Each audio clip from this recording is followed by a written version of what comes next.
If you follow this comment back, it will go to a video of a black woman. I'm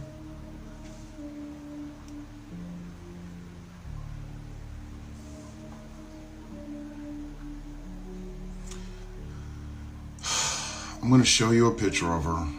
Just get ready for it. Now, I bet you, diamonds to donuts, this is not that person.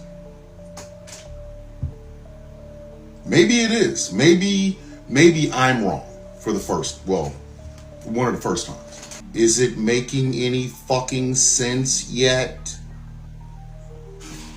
Let me clarify it a little bit more. White people, if we want racism to truly go away in America, our voices have to be some of the loudest in condemning it. If you've been paying attention at all, you know and you understand the aggressive attempt that is happening right now to whitewash our world. They want black people to suffer in silence. That's what they want from us, black people. They want us to suffer, but they want us to shut the fuck up about it. How dare we open our mouths and complain about the constant disrespect, racism, oppression, systemic discrimination? How dare we open our mouths? We should just accept it. That is what it means to be black. Don't you get that, sis? White conservatives are terrified of POC outnumbering us. And I truly believe this is the motivation behind a lot of hateful policies in the US. If you haven't heard of the Great Replacement Theory, it is that over time, if enough black and brown immigrants come to the US, as well as white people having children with POC, then over time, POC will outnumber white people. And the reason that this is so unsettling to a lot of white people, especially conservative white people, is that they are terrified that if POC become in power, then they will treat us like we've treated them in the past.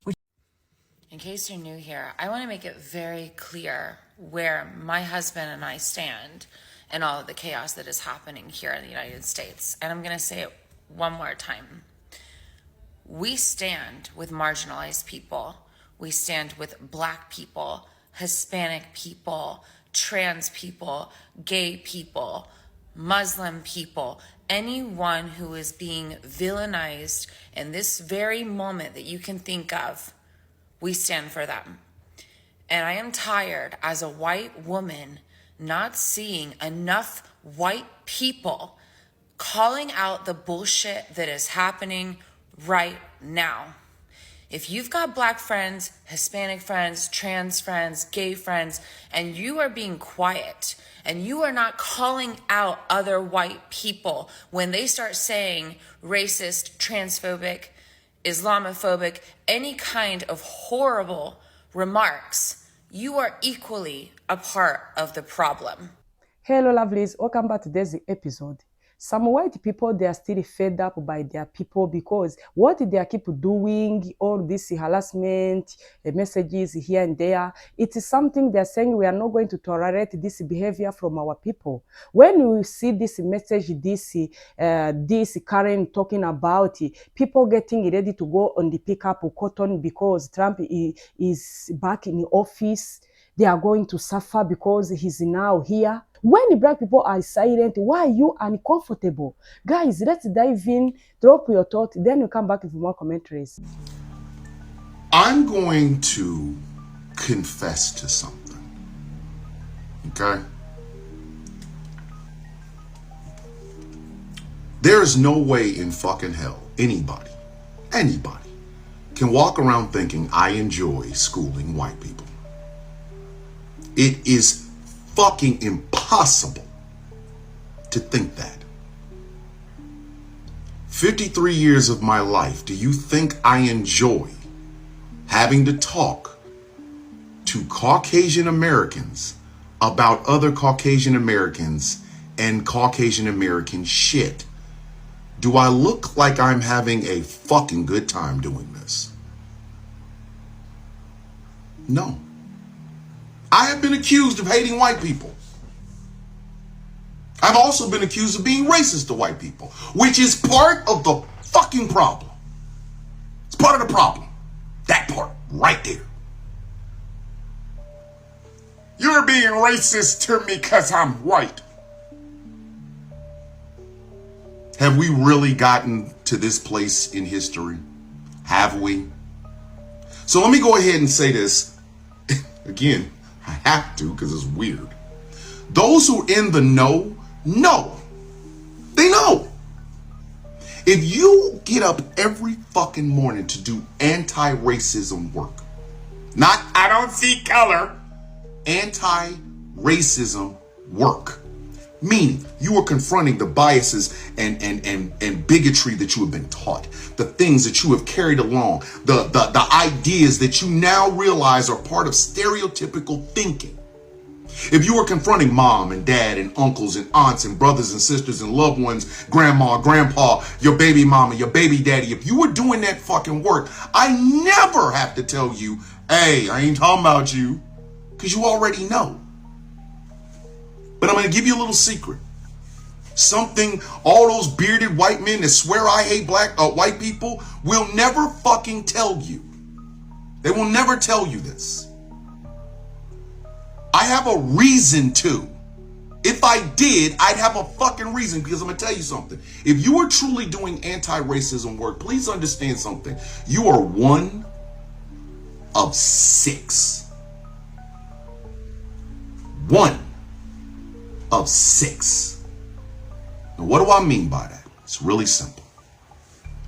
As hard as you are working to erase and unlearn the bullshit that you have been taught throughout your life, there are 5 other motherfuckers going backwards. 5, 1, 2, 3, 4, 5th. 5 of them going backwards. Not only are they embracing the fucking stereotypes, not only are they embracing the way those stereotypes make them feel, the superiority that they get from those stereotypes, but those motherfuckers are talking. I made a video, a couple of days ago where I said for every one white woman that is trying to demystify white womanhood and confronting shit that is going on amongst other white women, there are 4 or 5 other fucking white women that could come in, walk right behind you, and fuck up your shit in seconds. You are trying to really, truly build solidarity between white women and black and brown and native and indigenous and Jewish and Asian and Pacific Islander and fucking native and indigenous and gay and femme presenting women. And within seconds, that shit could be wiped the fuck out. Wiped out by the next white woman that comes right behind you. It's the same thing with white people in general. This is why we don't want to be in y'all spaces. You want the truth there, fuck it. I don't think anybody else on TikTok's gonna tell you, so I'm gonna tell you. The reason we don't want to be in y'all spaces is because we don't know which one of y'all is gonna be either number 1 or number 6. It is a crapshoot every morning. If you're black, brown, native and indigenous, if you're Asian and Pacific Islander, if you're Jewish, if you're gay or femme presenting, walking your ass out the door, you don't know what the fuck you're going to meet. You don't. This is why that shit transcends politics. That's why we don't want to hear you're a Republican, Democrat, this, that. Fuck you. We don't know who we can trust. We don't. That's why we're fucking paranoid all the fucking time. We don't know. We don't know how much of your bullshit that you're either deconstructing or embracing has rubbed off to other fucking people. Walk around here fucking all the time. Shit, fuck. And why? Why? Because we understand that to do what we, and by we, I mean any marginalized community content creator that does education and things of that nature, we understand that we got to keep talking until that 6 is 5 or 4 or 3 or 2. It probably will never be 1 because motherfuckers are putting that shit into their kids. But when I say it, I gotta be hating white people and be racist to white people. How? My wife is white than a motherfucker. She don't like some of you motherfuckers either. So explain it to me, like I'm a fucking 5-year-old. How the fuck can you possibly think that I, who have never had power, never had position over any fucking white person whatsoever, can somehow be racist to you when I'm not even one of the people that invented that shit? And why is it that that's the easiest fucking explanation that you will give, rather than, oh, I don't know, I'm a racist dick? And for those of you who are doing anti-racism work, but you aren't seeing any inroads towards these communities that you are trying to do anti-racism work for, ask yourself this question. I really want you to think about it. This is part of that unlearning that you're going to need to do. If you had to live in a country that was built by racism, propped up by racism, steeped in racism, is in the bones of every aspect of this country, the laws, the legislation, and the executive power on both sides of the political fucking aisle. If you had to wake up every morning and walk out into that, not knowing who is doing the real true work of anti-racism and who is embracing the shit and everything that comes around it. If you had to watch as motherfuckers who literally have no content at all, very little following, but made an account just to say shit like this, would you not be paranoid? Would you just be a little bit paranoid? And if you can say yes to that, ask yourself, what would you do about it? This is not a marginalized people problem. It still is Caucasian people. Still. And yet some want us to do the work that they're too fucking lazy to do. Make it make sense. It wouldn't be within my best interest to share my pro-black intersectional liberationist ideology in front of mixed company, because I know too many people haven't done the work to receive what I have to say. And I can tell because there are way too many people choosing defense over decolonization. If you get defensive in uncomfortable conversations, you certainly can't handle radical conversations, and you damn sure can't handle decolonized conversations. I operate and exist in this world as a decolonized human. Mind, body, spirit, theory, and practice. That is something that a lot of y'all haven't done, and a lot of y'all can't even admit. And you weaponize intellectualism as a way to bypass that work. And then you end up falling short in your solidarity, waging war with people you claim to be in solidarity with, who are more oppressed than you, because you are being addressed for the ways that you operate within white supremacy. And you're not able to take accountability for the harm that you perpetuate against others, because you can't see the harm that you are waging. But other people are feeling it and are being harmed by it. But you will double down on your racism just to avoid not being called out on it. And in turn, you will reveal that you haven't done a single step of the work in decolonizing your existence. It is completely futile to do work with anyone who does not have a decolonized existence. Too many people want a savior. We all have a responsibility of decolonizing white supremacy, and it's white people's responsibility to end white supremacy. But the reality is that when you are assuming the role of overseer over black people, you are just enforcing white supremacy over and over again. If you get upset and angry when a black woman is checking you, it's probably because you don't like that the colonizer in you is getting called out. A lot of y'all can't handle that. A lot of y'all will burn your bridges with black people and run back to white supremacy before you will admit that you are a white supremacist. And then you wonder why you're clocked as performative. It is performance. If you'd really done the work, you'd be disgusted at minimum. You would be disgusted with any form of white supremacy. You would be disgusted in misogynoir. You would be disgusted in anti-blackness in all forms. Featureism, texturism, colorism, fat phobia. You would be disgusted. But you're not. You're not. Or you might find it shameful when other people do it, but you don't find a problem when you do it. because you can't even admit that you do it. Because when you're getting called out on doing it, you turn into a Karen and you crash out and you rally a mob against the exact people that you claim to be defending.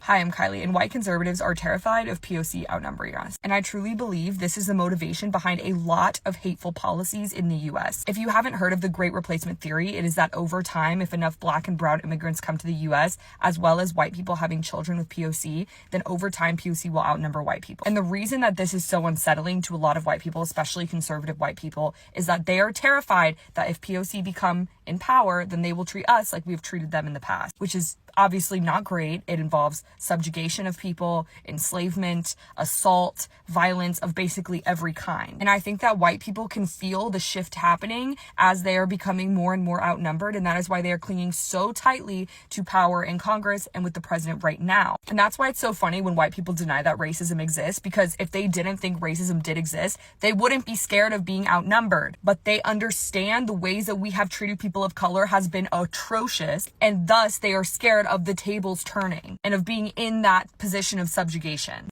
They want black people to suffer in silence.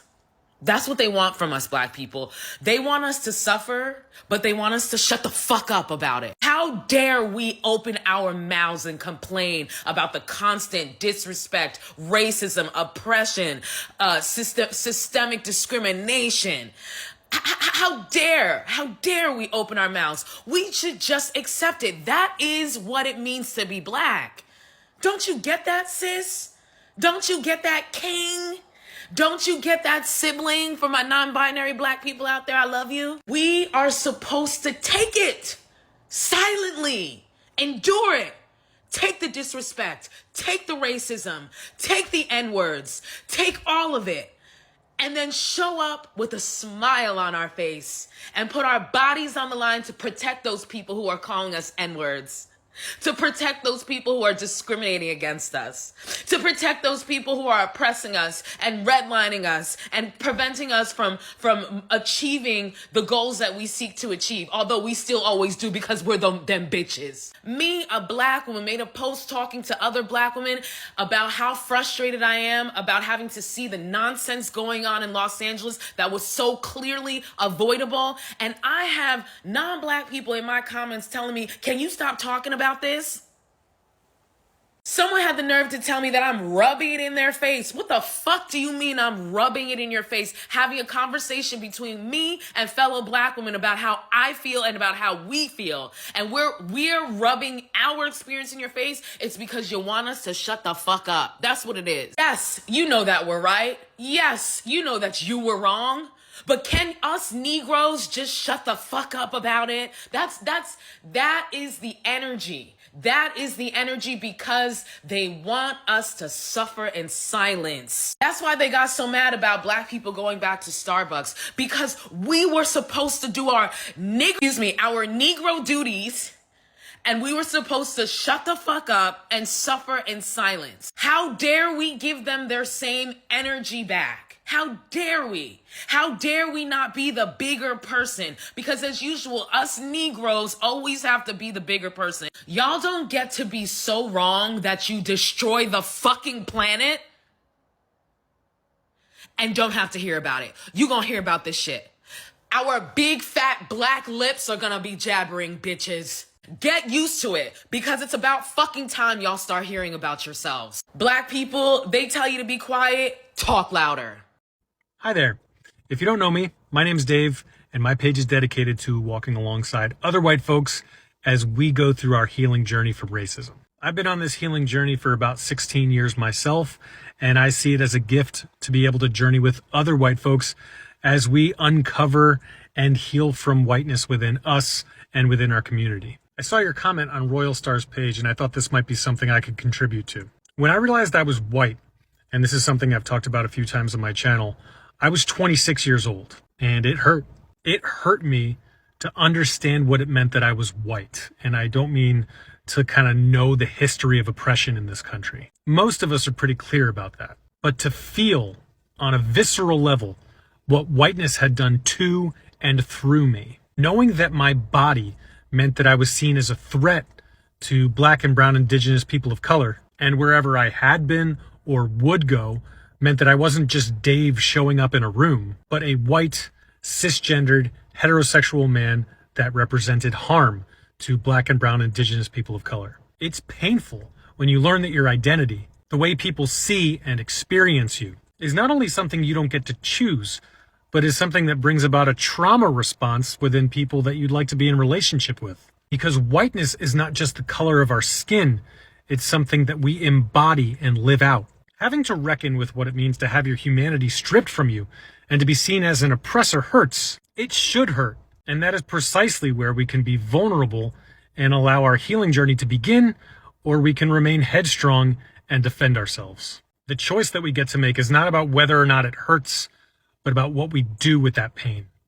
If you've got Black friends, Hispanic friends, trans friends, gay friends, and you are being quiet and you are not calling out other white people when they start saying racist, transphobic, Islamophobic, any kind of horrible remarks, you are equally a part of the problem.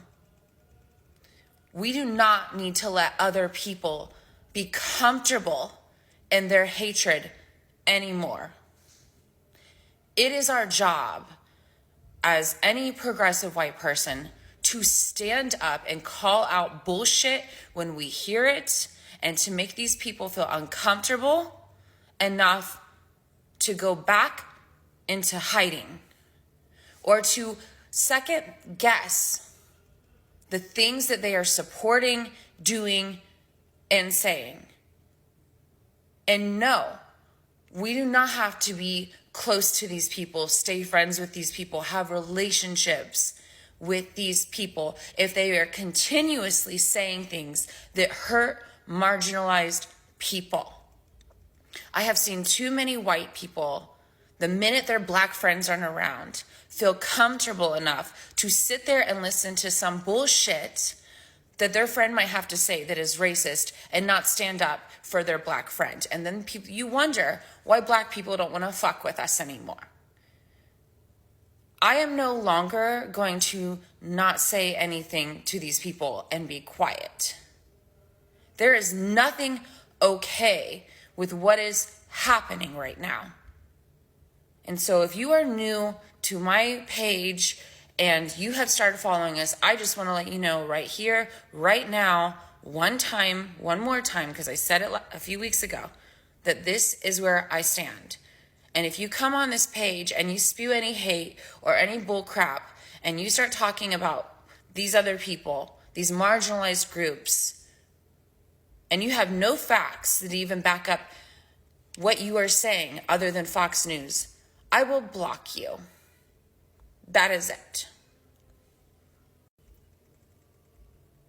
When you try to see the situation of each and everything keep happening right now, it's quite embarrassing to keep seeing these current people coming out on internet, showing their behavior, their side, how they feel about the other race. When you are sitting there telling people that they need to get ready to pick up cotton because DT is come back in office, who are you? Why you think that when DT is now in office, Black people are going to suffer? You remember, these Black people are God's chosen. It's not now. They've been planning to do all sorts of policies which will harm them, which will go against them, but they are still surviving. Can't you see they are still progressing? They are still thriving, no matter how. When we see these people coming out, some of them, because we are not talking each and every one, we are trying to inform some people. When you see people like this, keep having this level of hatred, thinking that your administration is now in the office, they are going to side you. No. There is no any way you are going to see something like this. That's what you always wish to see. But this time around, when you see what is really happening on this DT administration, you have seen that he's on both sides. He doesn't pray. He doesn't care about anything. When you see how some people thought that this man, when he comes back, he's going to put each and everything people need to have from him. Now see, But this time around, because black people, they have this silence, they no longer want to associate with each and everything which doesn't concern them. You are now mad. You are now lynched. 92 came out to vote what is good for them. But for you, because they are now silent, they are mind their own business, some people can't even sleep. Imagine when we try to see this small group of white people trying to come out to side the black people, I think it is something good, because we keep saying there will be end of black people's suffering and pain. There is no any way God will keep let people doing each and everything they've been doing on this small minority and let it be like forever. No. Each and everything which has a starting will always have ending. You can't tell how this time around. You would even see these white people coming out to say, we are tired of our people. We are tired of our community. What you are doing is not good. What you are doing, we don't want. We need to stand up and fight this anti-racism among this race in America. Why are you having this level of hatred? What these people has done for you? You have seen this time around, each and every time we are doing videos about these people coming out to say that we are behind the black people. We have realized ourselves that we've been lied. These people has been lied us about these people, but as we grew up, we started to search and finally knew what is really happening. We've been lied. Our family lied, our friends, our relatives lied about these black people. Now see, they are coming to say we need to stand up as white people to fight this anti-racism happening in America, because these things has taken America in a deep, I don't know, in a deep things. People are suffering because this racism is expensive right now. A lot of people, they are losing a lot of opportunities because of racism. A lot of people, they are struggling to live because their hatred, their racism in them. Now, these people, they are trying to let them know, you need to stop. And when we see black people coming out to express their feelings, it is something people need to get used, because there is no any way black American will stop talking about their issues. When you hear some of them trying to say, these people, they are trying to make us suffer in silence. They don't want us to talk about our issues because it's something which pain them. Some people, they are trying also to say, when you see white people have this raging because the black people are so silent, know that they are uncomfortable. They are insecure. Some of them, they have that scary, that fear that what if this minority one day will become majority? What are they going to do on us? What if they one day they wake up and started to retaliate? No, there is no anywhere like that. Why would you always think that black people, if they have an opportunity, they will retaliate? It's not the way they are. It's not the way God created them. These are the people who has been suffering for so long in this hand of these oppressors, but they kept fighting, they kept to move on, no matter how they pain. This time around, when we are talking about black people, the chosen people, this is how people allow each and everything happen to them, but there will be also a time of each and everything to end. And they will never retaliate on each and every one. This is not a part of their plans. What they are asking you is to stop or to dismantle this term you are putting there for so long, to go against them, to take away their rights, to stop their kids going to school. This is what they only want. There is no more things black people they ask from you. No. But when you see some people having this behavior of hatred, showing their true character, there will be a day each and everything will end. There will be a day black people will come out and united and say enough is enough. There will be a day, because there is no any way we'll keep seeing America going like this. If we will let America keep moving this way of racism in this century, what do you think in the coming years what is going to happen if people can't stand up and fight for these things which are still happening? Guys, drop your thought in the comment section. Thank you for watching this episode. See you in my next video.